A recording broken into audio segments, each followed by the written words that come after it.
Objection to the handing over of components. అంటే ఈ 15 ప్రాజెక్టులను మేము ఏ మాత్రం అభ్యంతరం లేకుండా కృష్ణా నది మీద ఉన్న ప్రాజెక్టులను అన్నిటిని కూడా మేము హ్యాండ్ ఓవర్ చేస్తామని చెప్పి ఒప్పందాల మీద సంతకాలు పెట్టిన మీటింగ్ మినిట్స్.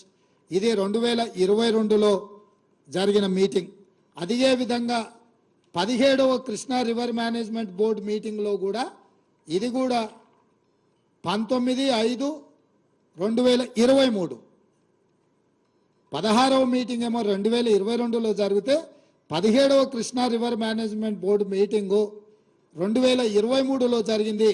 ఇందులో కూడా స్పష్టంగా వాళ్ళు ఎక్కడ కూడా అభ్యంతరం పెట్టకుండా ప్రాజెక్టులను అన్నిటిని కూడా ఎక్కడ కూడా మేము అభ్యంతరం పెడుతున్నాము అని చెప్పకుండా స్పష్టంగా వాళ్ళకి ప్రాజెక్టులను హ్యాండ్ ఓవర్ చేయడానికి 2023లో కూడా మళ్ళీ ఆనాటి తెలంగాణ ప్రభుత్వం చంద్రశేఖరరావు ముఖ్యమంత్రిగానే కాదు సాగునీటి పారుదల శాఖ మంత్రిగా 2019 తర్వాత చంద్రశేఖరరావే ఉన్నాడు. చంద్రశేఖరరావు గారే స్వయంగా ఆయన నేతృత్వంలో ఉన్న శాఖ 19/5/2023 నాడు 17వ కృష్ణా రివర్ మేనేజ్మెంట్ బోర్డు మీటింగ్లో స్పష్టంగా ఈ ప్రాజెక్టులను కేంద్ర ప్రభుత్వానికి హ్యాండ్ ఓవర్ చేస్తున్నామని వాళ్ళు ఈ నిర్ణయం తీసుకున్నారు. 4వ డాక్యుమెంట్ మీ ముందర నేను పెడుతున్నది demand for grants. Government of Telangana policy statement on the demand of grant on irrigation and command area development department for 2023-24. అంటే 2023 మార్చిలో ప్రవేశపెట్టిన budget grants, demands and grants అంటే ఈ శాఖలో దేనికి ఎన్ని నిధులు ఎందుకోసం కేటాయించాలని 2023 మార్చ్ బడ్జెట్ సమావేశాలలో కేసీఆర్ సాగునీటి పారుదల శాఖ మంత్రిగా ప్రవేశపెట్టిన బడ్జెట్ ఇది. దాంట్లో స్పష్టంగా పేజీ నెంబర్ 114 ఈ డిమాండ్ ఫర్ గ్రాంట్స్లో ఉన్న 114వ పేజీలో స్పష్టంగా the state of Telangana has proposed to hand over only the components of the common projects, namely Srisailam and Nagarjuna Sagar in Krishna River Basin and Peddavagu Medium Irrigation Project in Godavari Basin accordingly. And దీని కోసమైన seed money of rupees 200 crores each to be KRMB and GRMB.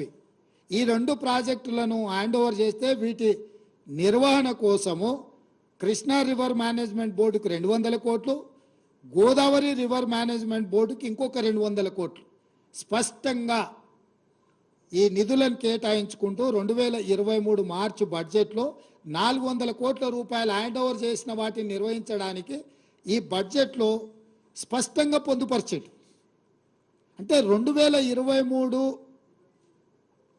బడ్జెట్లోనే Godavari Krishna river management బోర్డులకు ఈ ప్రాజెక్టులను hand over చేసిన తర్వాత నిర్వహించడానికి అయ్యే ఖర్చులకు 200 కోట్లు 400 కోట్ల రూపాయలను కేటాయించడానికి ఇగో చంద్రశేఖరరావు చీఫ్ మినిస్టర్ బుక్ మీద కింద పేరుంది.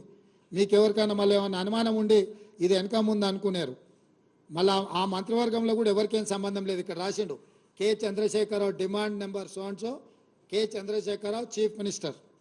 ఈ పుస్తకంలోనే 114వ పేజీలో కృష్ణా రివర్ మేనేజ్మెంట్ బోర్డుకు కృష్ణా నది మీద ఉన్న ప్రాజెక్టులను స్వాధీనం చేయడం, గోదావరి నది మీద ఉన్న గోదావరి ప్రాజెక్టులను హ్యాండ్ ఓవర్ చేయడానికి చంద్రశేఖరరావు స్పష్టంగా నిధులను కేటాయించిన విషయం. ఇది 2014లో మొదలై 2023 వరకు జరిగిన వివిధ సందర్భాలలో చంద్రశేఖరరావు ముఖ్యమంత్రిగా, సాగునీటి పారుదల శాఖ మంత్రిగా, హరీష్ రావు సాగునీటి పారుదల శాఖ మంత్రిగా, ఆ తర్వాత ఆర్థిక మంత్రిగా, అంటే మొత్తం వ్యవహారము హరీష్ రావు 5 ఏళ్ళు సాగునీటి పారుదల శాఖ మంత్రిగా ఉన్నప్పుడు చంద్రశేఖరరావు ముఖ్యమంత్రి ఉండు. చంద్రశేఖరరావు 5 సంవత్సరాలు సాగునీటి పారుదల శాఖ మంత్రిగా ఉన్నప్పుడు హరీష్ రావు గారు 5 సంవత్సరాలు ఆర్థిక మంత్రిగా ఉన్నాడు. అంటే ఈ ఒప్పందాలు కానీ, ఈ చట్టాలు కానీ, ఈ నిధులు కానీ, నిధుల కేటాయింపు కానీ, ప్రాజెక్టులను కేంద్ర ప్రభుత్వానికి స్వాధీనం చేయడానికి జరిగిన తతంగమంతా మామ అల్లుళ్ళు మంత్రులుగా, ముఖ్యమంత్రిగా ఉన్నప్పుడే జరిగిన ఆధారాలు పూర్తిగా ఈరోజు తెలంగాణ ప్రజలకు మీ ద్వారా వివరించదలుచుకున్నా. ఇది ఒక కోణం. చట్టం చేయడం, చట్టాన్ని అమలు చేయడం, ప్రాజెక్టులను నిర్వహించడానికి నిధులను కేటాయించడం అనేది పరిపాలన పరంగా జరిగిన నిర్ణయాలు. ఇవొక్క పక్కనైతే ఆనాడు పదే పదే ఈనాడు కూడా చంద్రశేఖరరావు కృష్ణానది జలాలను రాయలసీమ ప్రాంతానికి, కృష్ణా డెల్టా ప్రాంతానికి తరలించకపోతుంటే కాంగ్రెస్ పార్టీ హారతులు ఇచ్చింది, కాంగ్రెస్ పార్టీ నీళ్లను తరలించకపోవడానికి సహకరించింది ఉమ్మడి రాష్ట్రంలో అని చాలా సందర్భాలలో ఉపన్యాసం చెప్తుంటాడు.